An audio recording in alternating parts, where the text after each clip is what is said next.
اهبطوا منها جميعا فإما يأتينكم مني هدى فمن تبع هداي فلا خوف عليهم ولا هم يحزنون.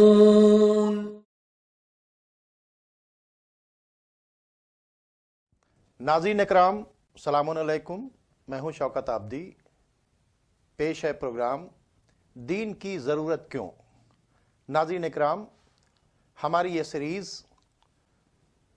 دین کو سمجھنے اور سمجھانے کے لیے شروع کی گئی ہے تاکہ جو لوگ ہمارے اس پروگرام کو دیکھیں پہلے کو سمجھیں اور پھر وہ لوگوں کو سمجھائیں۔ ہمارا مقصد یہی ہے کہ ہم دین کو بیسک سے شروع کریں، کیونکہ جب تک کسی چیز کی بیسک مضبوط نہیں ہوتی تب تک وہ چیزیں آگے نہیں بڑھتی ہیں۔ چونکہ پچھلے ایپیسوڈ میں ہماری جو بات تھی وہ رہ گئی تھی، آج اسی بات کو ہم حجت الاسلام والمسلمین عالی جناب مولانا سید صفی حیدر صاحب قبلہ سے کنٹینیو کریں گے تاکہ جو بھی ناظرین اسے دیکھ رہے ہیں وہ فائدہ اٹھا سکیں۔ تو مولانا صاحب، آج بھی آپ کا استقبال ہے اور آپ سے میں چاہوں گا کہ جو ہماری بات رہ گئی تھی کہ دین کی ضرورت کیوں، اس میں آپ نے روشنی ڈالی تھی، لیکن چونکہ وقت ختم ہو گیا تھا تو ہماری مجبوری تھی۔ میں چاہوں گا کہ دین کی ضرورت کیوں ہے اس کو ابھی ہم کنٹینیو کریں۔ بسم اللہ الرحمن الرحیم۔ شروع کرتا ہوں صلی اللہ کے نام سے کہ جو رحمان الرحیم ہے، جس کا رحم اور کرم سب کے لیے ہے، ان کے لیے بھی جو اسے مانتے ہیں اور ان کے لیے بھی جو اسے نہیں مانتے، ان کے لیے بھی جو اس کی بات مانتے ہیں اور ان کے لیے بھی جو اس کی بات نہیں مانتے۔ میں سب سے پہلے عرض کرنا چاہوں گا اور میں اپنے ناظرین کو خوشخبری بھی دینا چاہوں گا کہ ہمارا ہدف لوگوں تک دین کا پیغام پہنچانا ہے۔ تو کیوں ہے؟ دین کا پیغام پہنچانے کے مختلف ذرائع ہیں۔ کتاب ہے، مکتب اور مدرسہ ہے، استاد ہے، لیکچرز ہیں، درس ہیں، لیکن زمانہ بدلنے کے ساتھ ساتھ ہدف نہیں بدلتا ہے، ذریعے بدلنا پڑتے ہیں۔ دنیا کی ترقی نے اب کام اور آسان کر دیا ہے کہ پہلے ایک درس ایک کمرے میں ہوتا تھا، ایک لیکچر ایک ہال میں ہوتا تھا، ایک مجلس ایک امام باڑے میں۔ اب وہ امام باڑے یا کی مجلس یا ہال کا لیکچر پوری دنیا میں ایک ساتھ جاتا ہے۔ کیونکہ ہمارا ہدف دین پہنچانا ہے، لہذا جو ذرائع جدید ترین دکھائی دیں اس ہدف کو پورا کرنے کے لیے تنظیم المکاتب کو انہیں اپنانا چاہیے۔ اس لیے ہم نے ایک بہت چھوٹی سے کوشش کی ہے، کم سے کم خرچ کر کے ریکارڈنگ کے لائق اسٹوڈیو بنایا ہے، اور اس میں ہمارے مہربان یہی جناب شوکت صاحب ہیں، جنہوں نے جو بھارتی بھی ہیں، جو عالمی بھی ہیں اور انسانی بھی ہیں، اور اکثر لوگ انہیں نہیں پہچانتے ہیں، جو قریب آتا ہے وہی پہچانتا ہے۔ ان کی مدد سے یہ کام شروع کیا ہے۔ اس چھوٹے سے اسٹوڈیو سے ہماری نیت یہ ہے کہ آج سے برسوں پہلے جب ٹی وی چینلز بہت کم تھے، ہم نے ایک ٹی وی چینل کا پلان بنایا تھا، لیکن اس وقت بھی وہ کروڑوں میں تھا۔ ہمارا بجٹ اب کروڑوں میں آ گیا ہے۔ اس وقت 1.5 سے 2 کروڑ کا بجٹ دکھائی دیا۔ افراد بھی فراہم نہیں ہوئے۔ ہم گلدستہ سجانا چاہتے تھے، لیکن ہم نے فائل ڈاج میں رکھ دی کہ ہمارے بس کا کام نہیں۔ الحمدللہ ٹی وی چینلز بھی ہیں، دوسری چیزیں ہیں۔ ہم نے دیکھا کہ اس وقت ٹی وی چینلز کے کھولنے کی ضرورت نہیں ہے، بلکہ ٹی وی چینلز موجود ہیں، انہی سے مدد لینے کی ضرورت ہے دین کا پیغام پہنچانے کے لیے۔ دین کا پیغام سب پہنچا رہے ہیں، لیکن سلیقے الگ الگ ہوتے ہیں۔ ان چینلز پہ بہت کام ہو رہا ہے، لیکن ایک نئے سلیقے سے شاید اور کام پہنچے۔ ہماری نیت یہ ہے کہ ہم ٹی وی چینلز تک اس کو پہنچائیں، اس کے ساتھ ساتھ یوٹیوب پر اور دوسری جگہوں پر تنظیم مکاتب کے چینلز بنے ہیں، ان کو ڈیولپ کر کے بھیجائیں۔ کیوں؟ مسئلہ یہ ہے کہ کیوں، یہ کون سی بڑی خدمت ہے؟ آپ غریبوں کو روٹی بانٹیں، کمبل دیں، بیماروں کو علاج کرائیں۔ اگرچہ تنظیم مکاتب یہ سب چھوٹے پیمانے پہ کر رہا ہے، لیکن یہ دین پہنچانے کی مہم کیوں؟ تو تو میں پہلا جواب اس کا دوں گا یہ کہ ہمارے دین نے، ہمارے رہبروں نے، ہمارے اماموں نے، ہمارے پیغمبر صلی اللہ علیہ وآلہ وسلم نے ہم کو ایک جو زندگی کا سلیقہ سکھایا ہے، وہی جو اب آپ نے پچھلے گفتگو میں فرمایا تھا کہ وے آف دین جو ہے پارٹ آف لائف نہیں، way of way life. Of life ہے، سلیقہ زندگی ہے، طریقہ زندگی ہے. تو اس طریقے اور سلیقے میں ایک چیز یہ بھی سکھائی ہے کہ جو اپنے لیے اچھا سمجھو وہ دوسروں کے لیے بھی اچھا سمجھو، اور جو اپنے لیے خراب سمجھو وہ دوسروں کے لیے خراب سمجھو. تو ہماری سوچ یہ ہے کہ دین میرے لیے اچھا ہے، دین میری زندگی کی ضرورت ہے، دین کا نہ سمجھنا یا دین سے دور ہونا مجھے تباہ کرتا ہے. تو چونکہ میری اور آپ کی سب کی سوچ یہ ہے کہ دین انسان کی ضرورت ہے، تو جو ہم نے اپنے لیے اچھا سمجھا ہے وہ آپ تک پہنچانا چاہتے ہیں. ہم یہاں کسی کا مذہب چینج کرانے نہیں آئے ہیں، ہم کسی کا دین بدلوانے نہیں آئے ہیں. ہم جو اپنے لیے اچھا سمجھتے ہیں وہ سب تک پہنچانے آئے ہیں.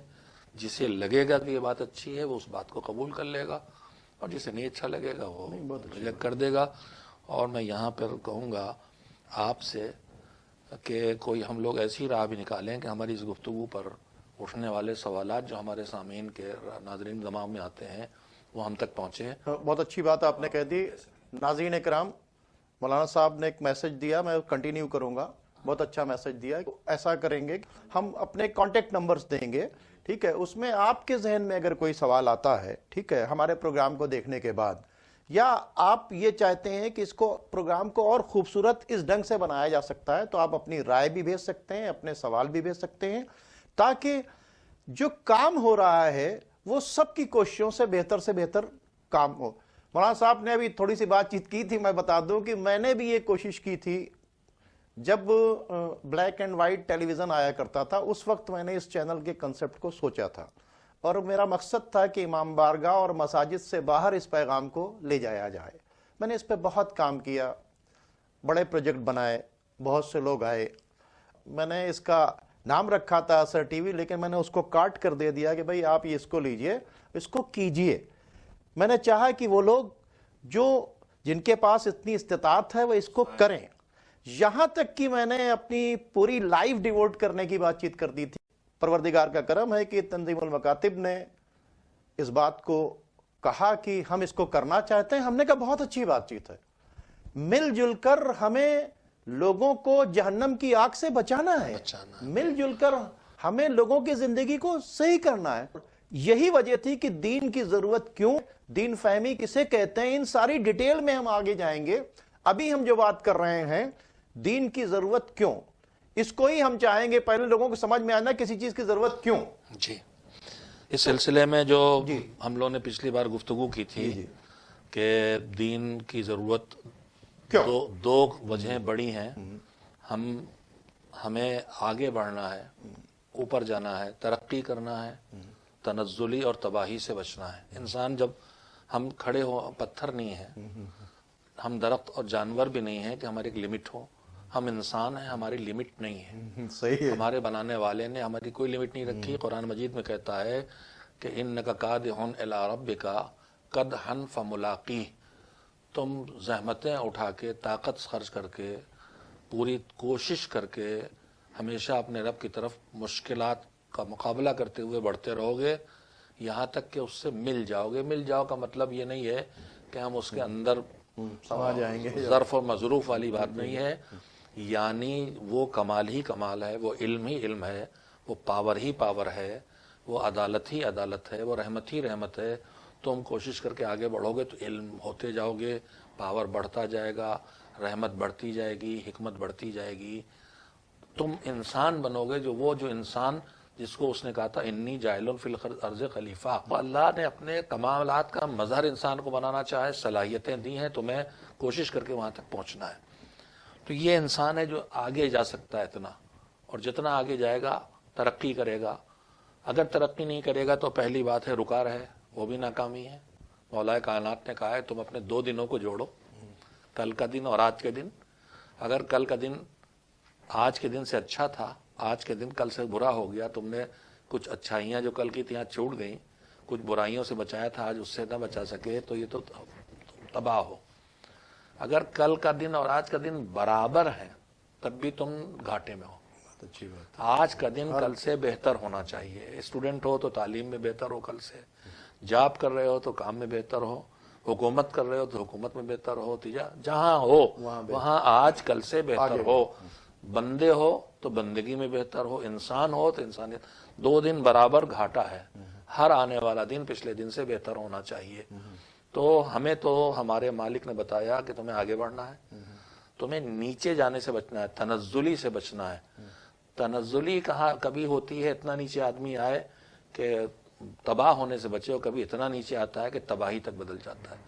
تو دین کا کام ہے ترقی دینا, تباہی سے بچانا.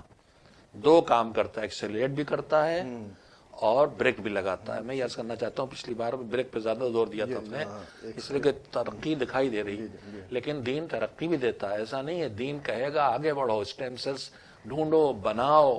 آدمی مر رہا ہے, اس کی کڈنی ٹرانسپلانٹ میں مصیبتیں ہیں, اسٹیم سیلز کی. میں اپنی جہالت کے ساتھ جتنا پڑھا سنا ہے کہ اسٹیم سیل سے کڈنی بن سکتی, بنا ڈالو اور انسانی جان بچاؤ. یہ دین ہم سے کہتا ہے, اور دین سلیقہ بھی کام کا سکھاتا ہے کہ کون کام پہلے کرو, کون کام بعد میں کرو. کبھی کبھی 2-4 کام ہم سے ٹکرا جاتے ہیں تو طے کرنا ہوتا ہے کہ اس میں کون سا پہلے. ہمیں دین سکھاتا تو نماز پڑھ رہے ہو واجب ہے, چھوڑ دو گے بہت بڑے گنہگار ہو, لیکن نماز پڑھیں اور اسی وقت ایک بچہ تالاب میں ڈوب رہا ہے, یا ایک آدمی سڑک پہ گر پڑا, بے ہوش پڑا ہے اور سڑک گاڑیاں گزر رہی, کوئی کچل دے گا, تو مجھ سے کہا گیا نماز توڑو, جا کے گھر کی آگ بجھاؤ, نماز توڑو, چھت کے نیچے سے نکالو, نماز توڑو, تالاب سے نکالو, سڑک سے ہٹاؤ. نہ کرو گے تو یہ نماز کسی لائق نہیں ہے. تو انسان کو انسان بنانا چاہتی ہے, انسان کو منزل کمال پر لے جانا چاہتا ہے, برائیوں سے دور کر کے ترقی دے کے ہر وقت آگے بڑھانا چاہتا ہے. دین کے بارے میں خیال یہ پیدا ہو گیا کہ پیچھے لا رہا ہے, دین پیچھے نہیں لاتا. دین آگے لے جاتا ہے لیکن لمٹس کو نہیں توڑنے دیتا. آگے جا کے لمٹس توڑیں تو تباہی, پیچھے آ کے لمٹ سے نیچے چلے جائیں تو تباہی. اردو میں دین کی زبان میں, عربی میں کہتے ہیں افراط اور تفریط, جس کو ایکسٹریم کہتے ہیں شاید, دونوں طرف کو انگلش میں شاید دونوں طرف ایکسٹریم کہتے ہیں, نیگیٹو ایکسٹریم یا پازیٹیو ایکسٹریم. دین اعتدال ہے. سید محمد ہارون صاحب زنگی پوری, تو انہوں نے میں بہت ہی امپورٹنٹ بات اس میں کہی ہے کہ بھائی اللہ کو کیوں مانے. امام رضا علیہ السلام سے آپ نے فضل سے بیان کیا کہ اگر کوئی شخص یہ کہے کہ خدا تعالیٰ نے اپنی مخلوقات, 1 منٹ معاف کریں گے, لفظ الشرائع میں ذرا سے بات کہہ دوں. ہمارے سامعین اور ناظرین جو دیکھنے والے ہیں 2 طرح کے ہیں. کچھ جو ہمارے نظریات مذہب اہل بیت پہ ہیں, شیعہ اثنا عشری, کچھ اہل اسلام مسلمان ہیں, کچھ غیر مسلم حضرات بھی ہوں گے اور نہیں ہیں تو آ جائیں گے انشاءاللہ. تو میں ان کے لیے واضح کر دوں کہ ہمارے پورے نظام حیات میں جو دین ہے زندگی کا, اس میں ہم جو کچھ کرتے ہیں وہ لاجک ہے اس کے پیچھے. اگر نماز پڑھتے ہیں تو اس کی لاجک کیا ہے, سجدہ کرتے ہیں تو اس کی لاجک کیا ہے, روزہ رکھتے ہیں تو اس کی لاجک کیا ہے. یہ کتاب علل الشرائع, شریعتوں کی علت, لاجک, کہ کوئی حکم اگر دیا گیا یہ کرو یا نہ کرو, یعنی جس چیز کو کرنے کے لیے کہا گیا اس ہے کے پیچھے وجہ کیا ہے, اس کی حکمت کیا ہے, وہ اس میں, اور جس کام سے روکا گیا ہے اس کی حکمت کیا ہے. دین اسلام دین حکمت ہے, لاجک کا دین ہے. یہ ایک کتاب ہے جو معصومین کی, محمد محمد علیہ السلام, توحید الائمہ. ٹھیک ہے, توحید الائمہ تو انہوں نے کتاب کا نام رکھا ہے. نہیں, میں کہہ رہا ہوں علل الشرائع. علل الشرائع شیخ صدوق علیہ الرحمہ کی کتاب ہے, مجموعہ ہے ائمہ کی, وہ روایتیں جمع کی جن میں انہوں نے ہر حکم خدا کی لاجک بتائی ہے. چونکہ میں یہ پڑھ رہا تھا تو مجھے بہت اچھا لگا, تبھی میں نے ابھی آپ سے شو سے پہلے اس پہ ڈسکس کیا تھا کہ اس میں امام رضا علیہ السلام سے پوچھا گیا ہے کہ اگر کوئی شخص یہ کہے کہ خدا تعالیٰ نے اپنی مخلوقات کو یہ حکم کیوں دیا ہے کہ اس کے وجود کا اقرار کرے, اس کے رسولوں, اس کے قائم کردہ اماموں کو کیوں مانے, جو احکام خدا تعالیٰ کی طرف سے آئے ہیں ان کو کیوں تسلیم کرے.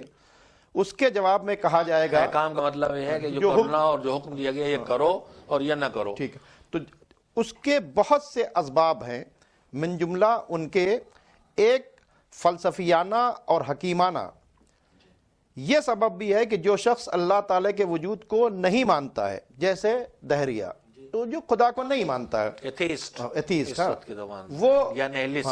وہ معصیتوں, گناہوں, بڑے بڑے گناہوں سے ہرگز اجتناب نہیں کرے گا، یعنی رکے گا نہیں. جی ٹھیک ہے. وہ قتل بھی کرے گا، ہاں، وہ ظلم بھی کرے گا. اس کے مطلب اگر اللہ کو مانا، دین کو برائی سے مانا روکنا ہے. تو اللہ کو مان لیا، اور اگر اللہ کو مانا اس میں کیا رکھا، اور نہ وہ اپنی خواہشوں اور لذتوں کے حاصل کرنے میں کسی شخص کی پرواہ کرے گا.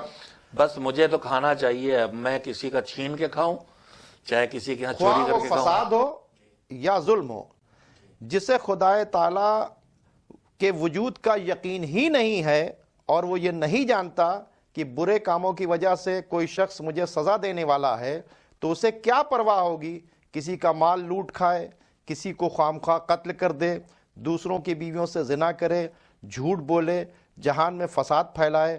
ہرگز اس کو ان کاموں کے کرنے میں مذائقہ نہ ہوگا، اس لیے کہ اس کو آخرت کے عذاب کا کچھ خوف ہی نہیں ہے.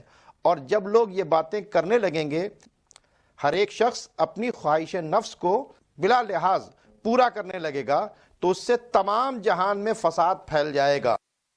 حکومت قانون بناتی ہے جی. اور دونوں کام نہیں کرتی. ایک کام کرتی ہے کہ نہیں مانو گے تو سزا دیں گے، چوراہے کو لائٹ سرخ لائٹ پہ توڑو گے تو تم کو سزا دیں گے. لیکن اگر ہم لائٹ پر روز گرین پہ جائیں اور ریڈ پہ رکیں تو کوئی گورنمنٹ مجھے آ کے انعام نہیں دیتی کہ بڑا اچھا ڈرائیور ہے. سزا ایک بار بھی دیتی ہے. اس کریم پروردگار کے ہاں حکومت جو مجھے روک رہی ہے اس کو کچھ نہیں ملنے والا. رکوں گا تو بچوں گا، چلا جاؤں گا ریٹ پہ تو میری جان جائے گی.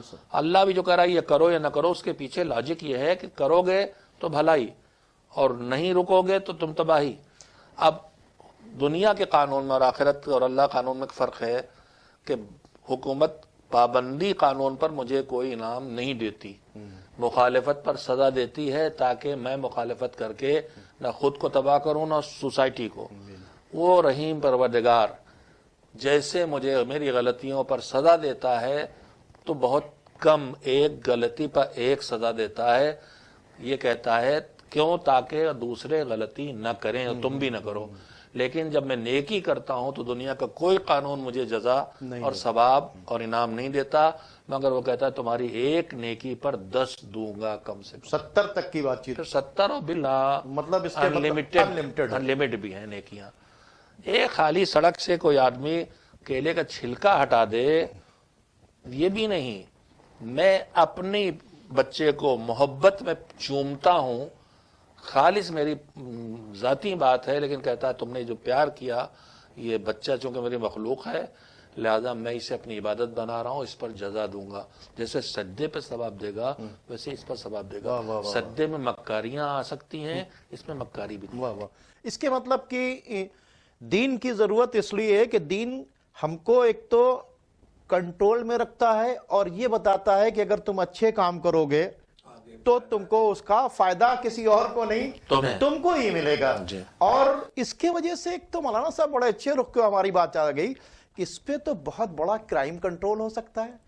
اگر ہم کو یہ پتا ہو کہ ہم جس دین کو مانتے ہیں ہمیں اس کا حساب کتاب دینا ہوگا تو ہم اس کمرے کے اندر بیٹھ کر بھی کرائم نہیں کریں گے، تنہائی کے اندر ہی بیٹھ کر کرائم نہیں کریں گے. اسی لیے مولا علی کا جملہ آپ کو بھی دہرا سکتے ہیں. میں آدھی بات کہتا ہوں کہ اللہ کی نافرمانی سے ڈرو.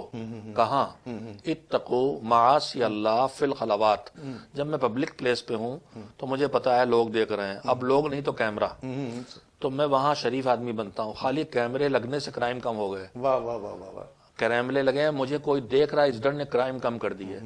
حالانکہ ہو سکتا کیمرہ چل بھی نہ رہا ہو، لیکن اگر کوئی مانتا ہے کہ وہ مالک ہے، وہ مجھے ہر وقت دیکھ رہا ہے، اور میری ایک فقرہ ہے کہ سنو تمہارا جو حساب ہونے والا ہے اس میں جج وہی ہے جو گواہ بھی ہے. وہ الگ سے گواہ کا مطالعہ. ہماری عدالت میں جج تو نہیں جانتا نا، تو گواہ بلاتا ہے، لیکن وہ تو خود ہی گواہ ہے اور خود ہی جج ہے. تو عدالت کے اندر بھی تو مولانا صاحب میں عدالت کے اندر بھی آپ اگر دیکھیں تو عدالت بھی کو انصاف کرنے میں سب سے بڑا رول دین کا ہے کہ وہاں پر قسم دلایا جاتی ہے. اس کے مطلب جھوٹ نہیں بولو گے. بہت سے لوگ اس لیے وہاں نہیں جا رہے ہیں کہ نہیں بھائی ہم قسم نہیں کھائیں گے. اس کے مطلب وہ کرائم کو کنٹرول کرتا ہے. اور انٹرنیشنل لیول کے اوپر اگر دین کی ضرورت یہ ہے، سب سے بڑی امپورٹنٹ بات چیت ہے کہ دین تم کو کرائم پہ کنٹرول کرنے اور کنٹرول کروانے کا بھی منع بھی کرتا ہے نا، لوگوں کو روکتا بھی ہے. تو آٹومیٹکلی ایک انسان کرائم کو کنٹرول رکھے، دین کو ماننے کی ایک یہ بھی ضرورت بہت بڑی ضرورت ہے. بہت یہ بڑی ضرورت ہے. دیکھیے حکومت قانون کیوں بناتی ہے؟ کرائم کنٹرول کے لیے. لیکن یہ قانون کیوں اثر نہیں کرتا؟ اس لیے کہ جرم کرنے والا سوچتا ہے کہ نہ مجھے ایس پی دیکھ رہا ہے، نہ آئی جی دیکھ رہا ہے، نہ وزیر اعظم دیکھ رہے ہیں، نہ وزیر اعلیٰ. ہم بچ گئے. لیکن ہمارا دین کہتا ہے کہ تم چاہے کہیں ہو، دیکھے جا رہے ہو.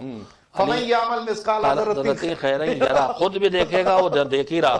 نہیں، اس میں میں عرض کرنا چاہتا تھا، مولا ایک جملہ بھی کہا آپ سے کہ کہا اتقوا معاصی اللہ فی الخلوات، پبلک پلیس پر نہیں کرو گے لوگوں کے ڈر سے. ایک بچہ بھی اگر دیکھ رہا ہے تو نہ جانے کتنے گناہوں سے آدمی رک جاتا ہے. لیکن تنہائیوں میں سوچتا مجھے کوئی نہیں دیکھ رہا ہے. مولا علی کہتے ہیں تنہائیوں میں گناہوں سے بچو. اور یہ کب بچے گا آدمی؟ جب یہ دیکھے گا کہ مجھے کوئی دیکھ رہا ہے. میں تنزیل المکاتب کی دینیات یا اردو ریڈر کا قصہ چھوٹا سے ضرور دہراؤں گا کہ ایک ماسٹر صاحب نے اپنے بچوں سے کہا کہ ایک اپنے شاگردوں میں ایک بچے کو زیادہ پیار کرتے تھے، زیادہ چاہتے. تو بچوں نے کہا کہ آخر اس کو آپ زیادہ کیوں چاہتے؟ تو انہوں نے کہا اس میں کچھ ایسی چیز ہے جو میں نہیں ہے. انہوں نے کہا نہیں سر ایسا نہیں ہے. تو کہا اچھا پھر ہم تمہارا ٹیسٹ کریں گے. ان کا ٹیسٹ کرنا. تو انہوں نے کہا اگلے دن وہ ایک چڑیا لے کے آئے، کچھ چڑیاں اور چھری لے کے آئے اور کہا لے جاؤ. سب کو دیا اور کہا اسے کہیں ایسی جگہ ذبح کر کے لاؤ جہاں کوئی دیکھ نہ رہا. کتنا چھوٹی سی بات ہے. بچپن میں آپ نہیں پڑھا ہوگا، شاید میں نہیں پڑھا. جی بالکل بالکل بتائیں. وہ سب لوگ ذبح کر کے لے آئے اور سب سے دیر میں وہ آیا جو چہیتا تھا اور وہ زندہ لے کے آ گیا بغیر ذبح کیے. تو سب لڑکے خوش ہوئے کہ دیکھا آپ نے، یہ آپ کا چہیتے صاحب ایک چھوٹا سا کام آپ کا نہیں کر سکے. تو ان کا اس سے پوچھ تو لو. واہ واہ واہ. تو انہوں نے کہا بھائی تم نے کہاں ذبح کیا؟ ہم نے کہا تھا کوئی دیکھے نا. تو انہوں نے کہا ہم اسکول کے پیچھے چلے گئے، وہاں ذبح کیا. کسی نے کہا ہم چلے گئے باتھ روم میں، وہاں ذبح کیا، کوئی نہیں دیکھ رہا. سب نے بتا دیا کوئی دیکھ نہیں رہا. اس سے کہا تم نے ذبح کیوں نہیں کیا؟ کہا میں باتھ روم میں گیا تو وہاں بھی میرا خدا مجھے دیکھ رہا تھا. میں اسکول کے پیچھے دیوار میں چھپا تو وہاں بھی میرا خدا دیکھ رہا تھا. تو کوئی جگہ ایسی ملی نہیں مجھے کہ جہاں خدا نہ دیکھ رہا ہو. تو آپ نے کہا تھا جہاں نہ دیکھ رہا ہو وہاں کوئی نہ دیکھ رہا ہو. تو کوئی نہ دیکھ رہا ہو، میرا خدا دیکھ رہا تھا، اس لیے میں یہ کام نہیں کر سکا. بہت اچھا میسج ہے. کتنا بڑا میسج ہے کہ اس بچے نے صرف اس واسطے دین کو مانا تو اپنے خدا کو مانا، اور خدا کو مانا تو یہ سمجھا کہ خدا بتایا گیا ہر جگہ دیکھ رہا ہے. دین یہ بتاتا ہے کہ خدا سب جگہ دیکھ رہا ہے. اس لیے اس نے آ کر ایک میسج دیا. آج اسی میسج کو سامنے رکھتے ہوئے اگر ساری دنیا اگر یہ سوچے کہ ہر جگہ اسے خدا دیکھ رہا ہے، اور دین کی ضرورت یہی ہے کہ انسان کے اندر یہ احساس بیدار ہو کہ ہر جگہ اسے خدا دیکھ رہا ہے، اگر یہ میسج رکھے تو کتنا بڑا کرائم کنٹرول رکھتا ہے. ہم کسی کو قتل کرنے کے لیے جاتے ہیں، ہم کسی کو دھوکہ دینے کے لیے جاتے ہیں، ہم اپنوں ہی سے جھوٹ بولتے ہیں. کڈنیپ کرنے والے چھپ کے کڈنیپ کرتے ہیں، سمجھ رہا کوئی نہیں دیکھ رہا لیکن خدا دیکھ رہا ہے. بھائی اگر اس قصے سے، یہ چھوٹے سے قصے سے ہم سبق لیں تو بتاتا ہے کہ دین کی ضرورت کیوں ہے اور دین کتنی بڑی کیا نام ہے انسان کی ہے. اور یا برائی سے روکے گا یا اچھائی پہ لگائے گا. کتنا بڑا فائدہ ہے اس سے. جی اکیلے میں نکل رہا ہوں اور مہم چل رہی میرے ملک میں صفائی کی. میں کوئی مجھے نہیں دیکھ رہا ہے اور میں دیکھا کہ یہاں پر یہ گندگی کوئی سڑک پہ ڈال گیا، چائے پی کے کپ پھینک گیا ہے، میں اٹھا کے ڈسٹ بن میں ڈال دوں. میں نہیں ڈالوں گا اگر کوئی دیکھ نہیں رہا. لیکن اگر میں جانتا ہوں خدا دیکھ رہا ہے تو میں یہ کام کروں گا. اگر میں گزرا دیکھا نل کا پانی بہ رہا ہے، کوئی مجھے نہیں دیکھ رہا ہے تو میں نہیں بند کروں گا. لیکن اگر مجھے معلوم خدا دیکھ رہا ہے میں بند کر دوں گا کہ یہ اس کی نعمت ہے اور اس نے کہا اسے ضائع نہ کرو، اسے بچاؤ. تو میں صفائی نصف ایمان بھی کہا گیا. ایمان نظافت و نصف الایمان. زندگی، دل کی صفائی، بدن کی صفائی، کپڑوں کی صفائی، سڑک کی صفائی، فضا کی صفائی، دین ماننے کی وجہ سے صفائی، سب دین کے ماننے کی وجہ سے. اگر دین نہیں مانے گا خالی سڑک صاف ہوگی، کپڑے صاف ہوں گے، بدن صاف ہوگا، دل صاف نہیں ہوگا، دماغ صاف نہیں ہوگا، سوسائٹی صاف نہیں ہوگی. یہ جو بچے والی مثال میں نے دی، مجھے اب دم سے یاد آیا کہ قرآن کریم میں جو انبیاء کے واقعات بیان کیے گئے ہیں اور پچھلی قوموں کے بگڑے میں سارے ناظرین سے کہوں گا کہ آپ قرآن کو اللہ کی کتاب مانیں چاہے نہ مانیں، لیکن قرآن پڑھ کے آپ کو اچھا ہی سیکھنے کو ملے گا. کوئی ایک برائی قرآن نہیں سکھائے گا، اس لیے پڑھیے. اور اس میں قرآن کا ایک بہت بڑا حصہ جو پیچھے انسان گزرے ہیں، قرآن 1400 سال پہلے آیا ہے، اس سے پہلے جو لوگ گزرے ہیں ان کی تباہی کس وجہ سے آئی تھی اس کو قرآن نے بیان کیا ہے، اور انہوں نے ترقی کیوں کی تھی اس کو بیان کیا ہے۔ اگر ہم اب اور آگے چاہتے ہیں انسان تباہی سے بچے تو پڑھ کے دیکھیں کہ کن چیزوں نے تباہی پہنچائی تھی۔ مجھے اس میں یاد آیا جناب یوسف کا قصہ، جی جی جسے قرآن کہتا ہے احسن القصص ہے، جی جتنے قصے قرآن میں سب سے اچھا قصہ ہے، یعنی سب سے زیادہ سبق اس میں ہے، بہت لمبا قصہ ہے۔ پہلے اس میں وہ پارٹ جو جناب یوسف کو مصر کے حاکم اور بادشاہ نے اب گویا ایک طرح سے اپنا بیٹا بنا لیا۔ حاکم مصر جو عزیز مصر کہلاتا، اس کی وائف ہیں جناب زلیخا، جو بعد میں بہت اچھی خاتون بن گئی، بےحد خوبصورت تھی۔ یوسف بےحد خوبصورت تھے اور جوان تھے۔ وہ پورا واقعہ قرآن میں ہے کہ انہوں نے ورغلانا چاہا جناب یوسف کو، شادی شدہ تھی، جناب یوسف ان سے رابطہ نہیں کر سکتے تھے، حالات پیدا کیے، محل خالی کرا لیا، کوئی نہیں بچا، دروازہ بند کر لیا اور آواز دی کہ آؤ، دنیا کے ساری انتظامات کر لیے۔ لیکن یہ کرتے کرتے ایک مرتبہ وہ بڑھی اور وہاں جو جن کو وہ خدا مانتی تھی وہ کوئی ان کا کوئی بت مورتی رکھی تھی، اس پہ لے جا کے کپڑا ڈالا، یہ روایت میں ہے۔ جناب یوسف نے کہا یہ کپڑا کیوں ڈال رہی ہے؟ تو اس نے کہا کہ مجھے شرم آتی ہے کہ یہ بھگوان یا خدا یا گاڈ جو بھی ہے یہ مجھے دیکھ رہے ہیں، یہ بت ہمیں جو ہے وہ دیکھ رہا ہے۔ تو جناب یوسف نے کہا کہ تم اس بت سے دیکھنے سے ڈر رہی ہو اور میرا خدا جو مجھے دیکھ رہا ہے اس کا خیال نہ کرو۔ واہ واہ واہ، کہاں کہاں روکتا واہ ہے، واہ واہ واہ، دین کہاں کہاں روکتا ہے، کیسے موقع کے اوپر روکتا ہے یہ۔ جو واقعاً خدا نہیں تھا، رازق اور خالق اور رازق نہیں ہے، ایک بت ہے، اسی کے ہاتھ کا بنایا، جب وہ تصور پیدا ہو گیا اتنا روک سکتا ہے تو جو اصلی خدا کو مانے، جو مانے کہ وہ دیکھ رہا ہے، وہ سن رہا ہے، وہ حساب لینے والا ہے، پھر وہ تو کنٹرول ہونا ہی ہے۔ ناظرین، کتنا خوبصورت میسج دیا گیا کہ ایک بچہ جس نے چڑیا کو ذبح نہیں کیا، اور ایک نبی نے پیغام دیا جناب زلیخا کے سلسلے کے اندر کہ اس کو کوئی دیکھ رہا ہے۔ تو دین کی ضرورت یہ ہے کہ دین ہر جگہ گناہوں سے روکتا ہے اور آٹومیٹکلی انسان کو کنٹرول میں رکھتا ہے۔ اب سوال یہ پیدا ہوتا ہے دین کے لیے، پھر ایک خدا کا تصور ہے، اور پھر سچے دین کی کیسے تلاش کیا جائے، اگلے ایپیسوڈ میں بات کریں گے۔ اب ہمارے پاس بالکل وقت نہیں ہے، اس لیے اپنے اس پروگرام کو یہیں پر ختم کرتے ہیں۔ خدا حافظ۔